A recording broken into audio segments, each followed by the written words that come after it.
श्री गुरु चरण सरोज रज निज मनु मुकुर सुधारी बरनउ रघुवर विमल जसु जो दायकु फलचारी बुद्धिहीन तनु जानिके सुमिरो पवन कुमार बल बुद्धि विद्या देहु मोहि करहु कलेस विकार।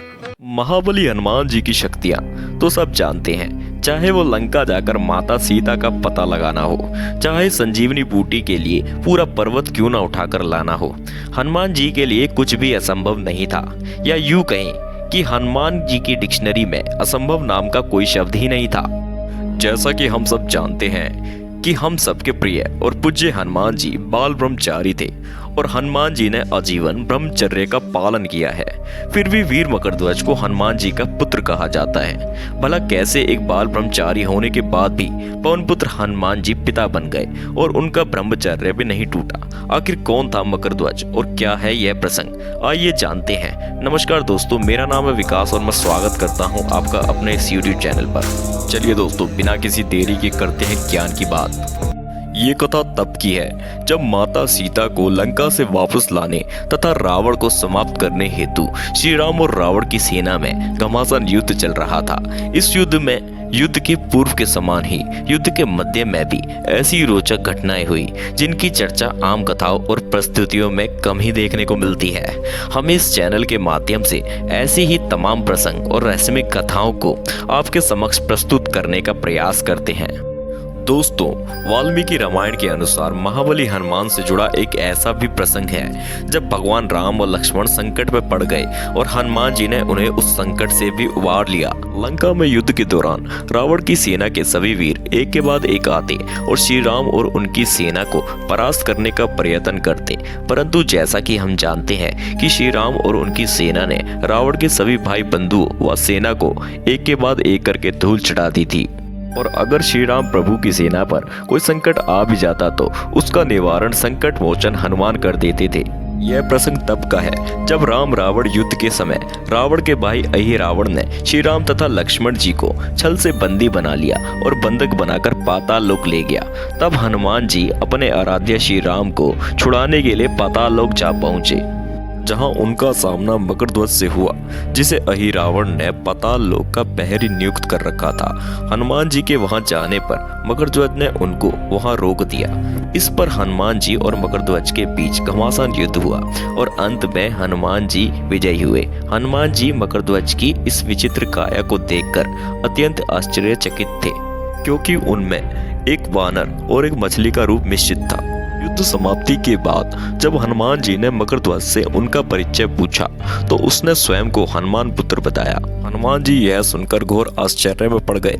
उन्होंने क्रोधित होते हुए पूछा, क्या तुम्हें नहीं पता हनुमान बाल ब्रह्मचारी हैं? तुम ये कैसे कह सकते हो कि तुम हनुमान के पुत्र हो? तब मकरध्वज ने हनुमान जी को अपने जन्म की पूरी कथा सुनाई, जिसे सुनते हुए हनुमान जी ने ध्यान लगाया और देखा कि जब हनुमान जी श्री राम जी की आज्ञा अनुसार माता सीता की खोज में लंका पहुंचे थे, तब मेघनाद द्वारा पकड़े जाने पर उनको रावण के सामने प्रस्तुत किया गया था और रावण ने उनकी पूंछ में आग लगवा दी थी। उसके बाद हनुमान जी ने उस जलती हुई पूंछ से पूरी लंका को ही जला डाला था, जिसमें रावण के महल सहित लंका के सभी सुरक्षा भवन, अस्त्र शस्त्र के भंडार, भवन आदि सब कुछ जलकर भस्म हो गए थे। लंका नगरी को पूरी तरह आग के हवाले करने के पश्चात हनुमान जी ने अपनी पूंछ की आग बुझाने हेतु समुद्र में अपनी पूंछ डाल दी तथा उनकी पूंछ में लगी आग को बुझाया। पसीने से लथपथ हनुमान जी जब अपनी पूंछ की आग बुझाने के लिए समुद्र के ऊपर गए तो उनके शरीर से पसीने की एक बूंद निकली। यह बूंद समुद्र में जा गिरी, जिसे वहां एक तैरती हुई मछली ने आहार समझकर निगल लिया, जिसके फलस्वरूप वह मछली इस बूंद के तेज से गर्भवती हो गई।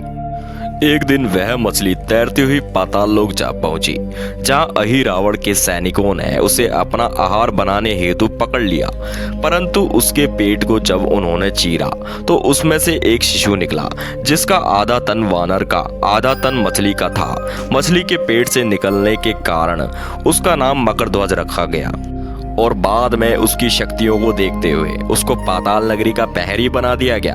पूरी कथा सुनने के पश्चात जब हनुमान जी को विश्वास हो गया कि मकरध्वज उनका ही पुत्र है, तो उन्होंने बताया कि वह ही पवन पुत्र हनुमान है।